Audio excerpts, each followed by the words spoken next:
Bonjour et bienvenue dans cette rubrique La Bible en un an.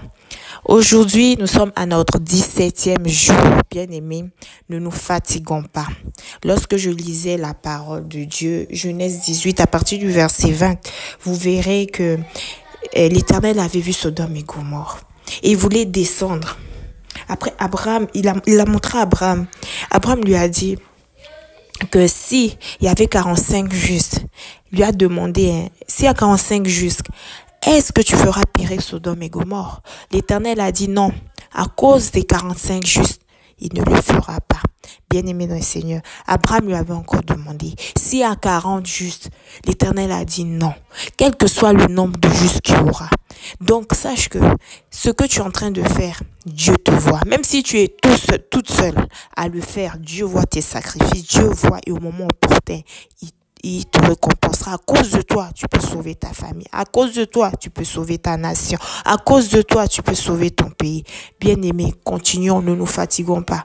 Continuons à chercher Dieu, à lire la parole de Dieu au moment opportun. Cela portera du fruit. Cela va résonner dans notre âme, comme je le dis. En tout cas, bien-aimés dans le Seigneur, shalom, shalom. Je vous souhaite une très bonne journée. Lisons ensemble. Soyez bénis.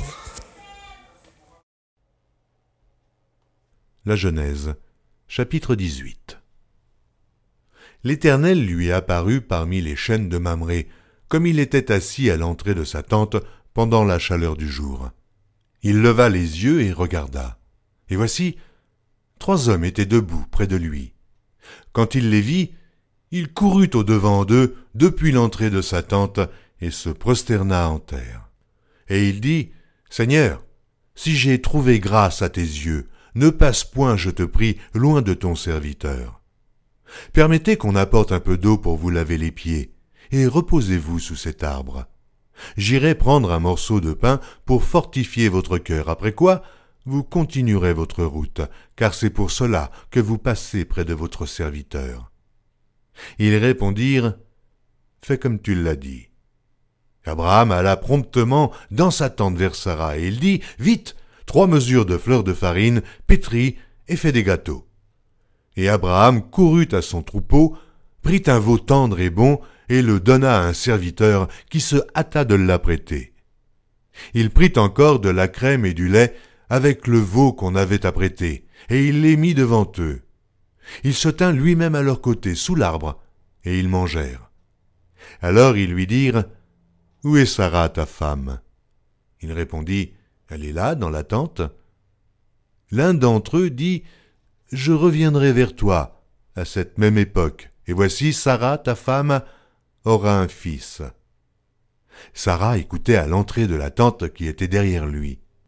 Abraham et Sarah étaient vieux, avancés en âge, et Sarah ne pouvait plus espérer avoir des enfants. Elle rit en elle-même en disant, « Maintenant que je suis vieille, aurai-je encore des désirs ? Mon Seigneur aussi est vieux. » L'Éternel dit à Abraham, « Pourquoi donc Sarah a-t-elle ri en disant, « Est-ce que vraiment j'aurais un enfant, moi qui suis vieille ?» Y a-t-il rien qui soit étonnant de la part de l'Éternel ? Au temps fixé, je reviendrai vers toi à cette même époque, et Sarah aura un fils. » Sarah mentit en disant, « Je n'ai pas ri. » Car elle eut peur. Mais il dit, « Au contraire, tu as ri. » Ces hommes se levèrent pour partir, et ils regardèrent du côté de Sodome. Abraham alla avec eux pour les accompagner. Alors l'Éternel dit, « Cacherai-je à Abraham ce que je vais faire ? Abraham deviendra certainement une nation grande et puissante, et en lui seront bénies toutes les nations de la terre. Car je l'ai choisi afin qu'il ordonne à ses fils et à sa maison après lui de garder la voie de l'Éternel, en pratiquant la droiture et la justice, et qu'ainsi l'Éternel accomplisse en faveur d'Abraham les promesses qu'il lui a faites. » Et l'Éternel dit, « Le cri contre Sodome et Gomorrhe s'est accru, et leur péché est énorme. C'est pourquoi je vais descendre, et je verrai s'ils ont agi entièrement selon le bruit venu jusqu'à moi. Et si cela n'est pas, je le saurai. » Les hommes s'éloignèrent et allèrent vers Sodome. Mais Abraham se tint encore en présence de l'Éternel. Abraham s'approcha et dit, « Feras-tu périr le juste avec le méchant? Peut-être y a-t-il 50 justes au milieu de la ville. Les feras-tu périr aussi? Et ne pardonneras-tu pas à la ville à cause des 50 justes qui sont au milieu d'elle? Faire mourir le juste avec le méchant, en sorte qu'il soit du juste comme du méchant. Loin de toi cette manière d'agir, loin de toi.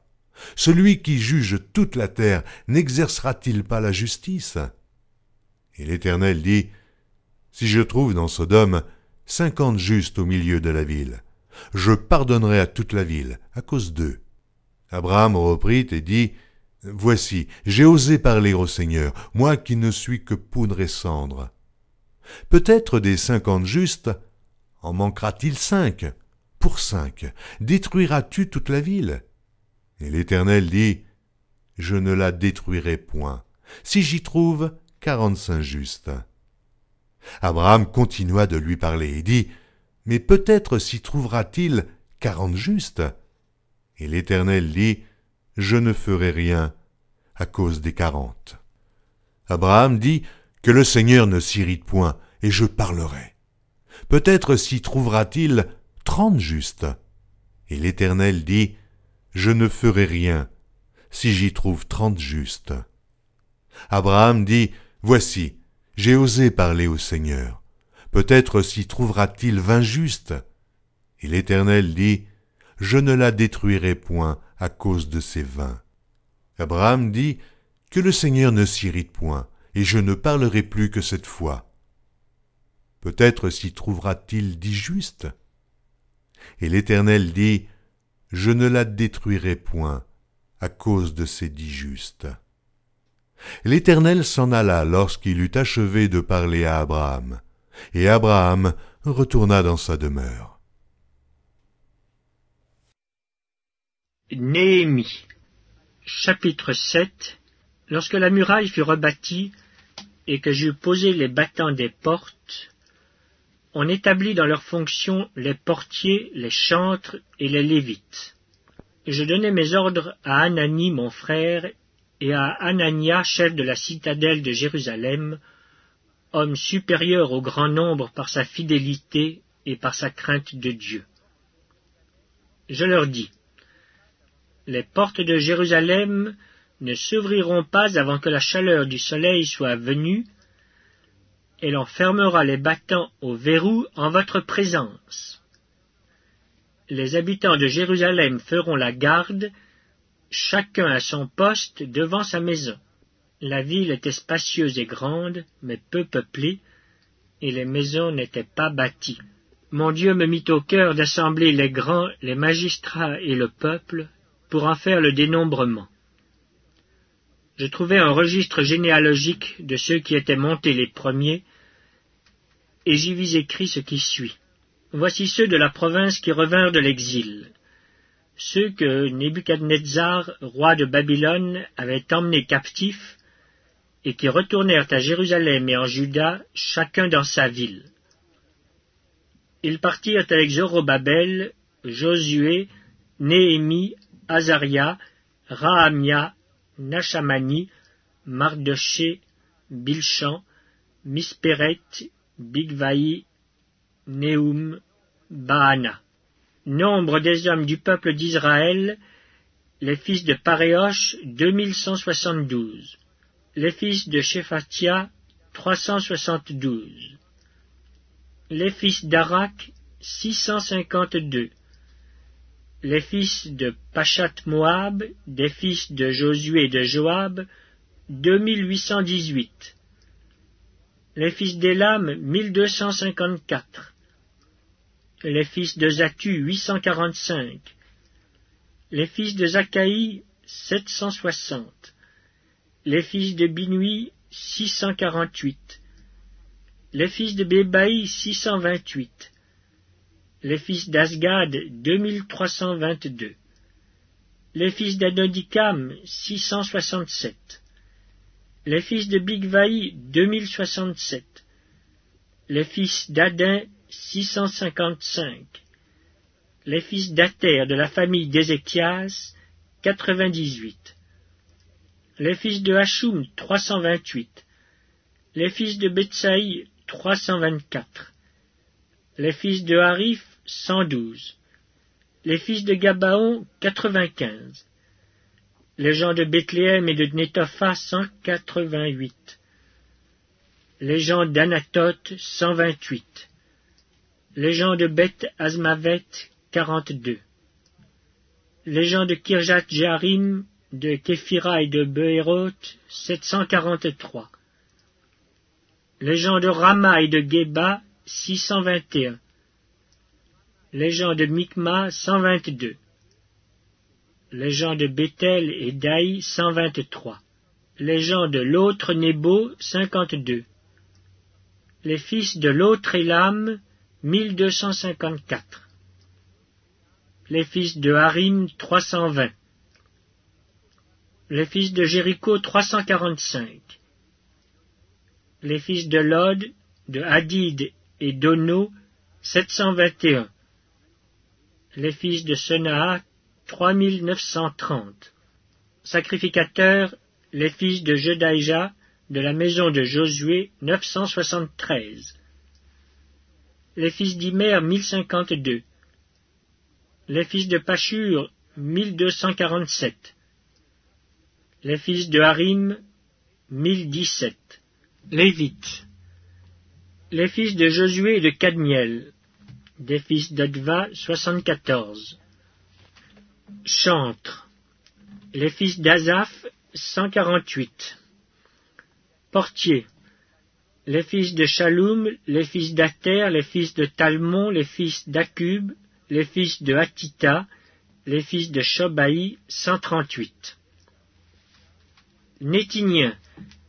Les fils de Tsisha, les fils de Azupha, les fils de Tabaoth, les fils de Kéros, les fils de Sia, les fils de Padon, les fils de Lébana, les fils de Hagaba, les fils de Salmaï, les fils de Hanan, les fils de Guidel, les fils de Gachar, les fils de Rehaja, les fils de Retsin, les fils de Nekoda, les fils de Gazam, les fils d'Uza, les fils de Pazéak, les fils de Bézaï, les fils de Meunim, les fils de Nephixim, les fils de Bakbuk, les fils de Akufa, les fils de Harur, les fils de Batslit, les fils de Meuida, les fils de Harsha, les fils de Barkos, les fils de la Sisera, les fils de Tamak, les fils de Netziak, les fils de Hatifa.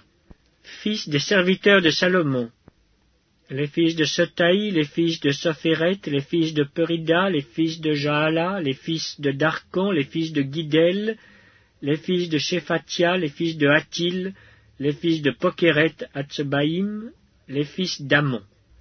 Total des Nétiniens et des fils des serviteurs de Salomon, 392. Voici ceux qui partirent de Tel Mélak, de Tel Archa, de Dimer, et qui ne purent pas faire connaître leur maison paternelle et leur race pour prouver qu'ils étaient d'Israël. Les fils de Delaja, les fils de Tobija, les fils de Nekoda, 642. Et parmi les sacrificateurs, les fils de Obaja, les fils d'Akots, les fils de Barzilaï, qui avaient pris pour femme une des filles de Barzilaï, le Galaadite, et fut appelé de leur nom. Ils cherchèrent leur titre généalogique, mais ils ne les trouvèrent point. On les exclut du sacerdoce, et le gouverneur leur dit de ne pas manger des choses très saintes, jusqu'à ce qu'un sacrificateur eût consulté l'Urim et le Tumim. L'assemblée tout entière était de 42 360 personnes, sans compter leurs serviteurs et leurs servantes, au nombre de 7 337. Parmi eux se trouvaient 245 chantres et chanteuses. Ils avaient 736 chevaux, 245 mulets, 435 chameaux et 6720 ânes. Plusieurs des chefs de famille firent des dons pour l'œuvre. Le gouverneur donna au trésor 1000 duriques d'or, 50 coupes, 530 tuniques sacerdotales. Les chefs des familles donnèrent au trésor de l'œuvre 20 000 darics d'or et 2200 mines d'argent. Le reste du peuple donna 20 000 darics d'or, 2000 mines d'argent, et 67 tuniques sacerdotales. Les sacrificateurs et les lévites, les portiers, les chantres, les gens du peuple, les Nétiniens et tout Israël s'établirent dans leur ville. Matthieu, chapitre 17. 6 jours après, Jésus prit avec lui Pierre, Jacques et Jean, son frère, et il les conduisit à l'écart sur une haute montagne. Il fut transfiguré devant eux. Son visage resplendit comme le soleil, et ses vêtements devinrent blancs comme la lumière. Et voici, Moïse et Élie leur apparurent, s'entretenant avec lui. Pierre, prenant la parole, dit à Jésus, « Seigneur, il est bon que nous soyons ici. Si tu le veux, je dresserai ici 3 tentes, une pour toi, une pour Moïse et une pour Élie. » Comme il parlait encore, une nuée lumineuse les couvrit. Et voici, une voix fit entendre de la nuée ces paroles. « Celui-ci est mon fils bien-aimé, en qui j'ai mis toute mon affection. Écoutez-le. » Lorsqu'ils entendirent cette voix, les disciples tombèrent sur leurs faces et furent saisis d'une grande frayeur. Mais Jésus, s'approchant, les toucha et dit, « Levez-vous, n'ayez pas peur. » Ils levèrent les yeux et ne virent que Jésus, seul. Comme ils descendaient de la montagne, Jésus leur donna cet ordre. « Ne parlez à personne de cette vision, jusqu'à ce que le Fils de l'homme soit ressuscité des morts. » Les disciples lui firent cette question. « Pourquoi donc les scribes disent-ils qu'Élie doit venir premièrement ?» Il répondit, « Il est vrai qu'Élie doit venir et rétablir toutes choses. Mais je vous dis qu'Élie est déjà venu, qu'ils ne l'ont pas reconnu, et qu'ils l'ont traité comme ils ont voulu. De même, le Fils de l'homme souffrira de leur part. » Les disciples comprirent alors qu'il leur parlait de Jean-Baptiste. Lorsqu'ils furent arrivés près de la foule, un homme vint se jeter à genoux devant Jésus et dit, « Seigneur, aie pitié de mon fils, qui est lunatique et qui souffre cruellement. Il tombe souvent dans le feu et souvent dans l'eau. Je l'ai amené à tes disciples, et ils n'ont pas pu le guérir. » « Race incrédule et pervers, répondit Jésus. Jusques à quand serai-je avec vous? Jusques à quand vous supporterai-je? Amenez-le-moi ici. » Jésus parla sévèrement au démon, qui sortit de lui, et l'enfant fut guéri à l'heure même. Alors les disciples s'approchèrent de Jésus et lui dirent en particulier, « Pourquoi n'avons-nous pu chasser ce démon? » « C'est à cause de votre incrédulité, leur dit Jésus. Je vous le dis en vérité, si vous aviez de la foi comme un grain de sénévé, vous diriez à cette montagne, « Transporte-toi d'ici, là », et elle se transporterait, rien ne vous serait impossible. Mais cette sorte de démon ne sort que par la prière et par le jeûne. » Pendant qu'ils parcouraient la Galilée, Jésus leur dit, « Le Fils de l'homme doit être livré entre les mains des hommes. Ils le feront mourir, et le 3e jour, il ressuscitera. » Ils furent profondément attristés. Lorsqu'ils arrivèrent à Capernaum, ceux qui percevaient les 2 drachmes s'adressèrent à Pierre et lui dirent, « Votre maître ne paie-t-il pas les 2 drachmes ?» « Oui, dit-il. » Et quand il fut rentré dans la maison, Jésus le prévint et dit, « Que t'en semble, Simon ?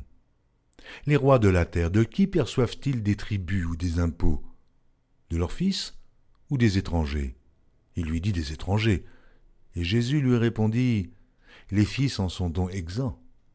Mais pour ne pas les scandaliser, va à la mer, jette l'hameçon et tire le premier poisson qui viendra.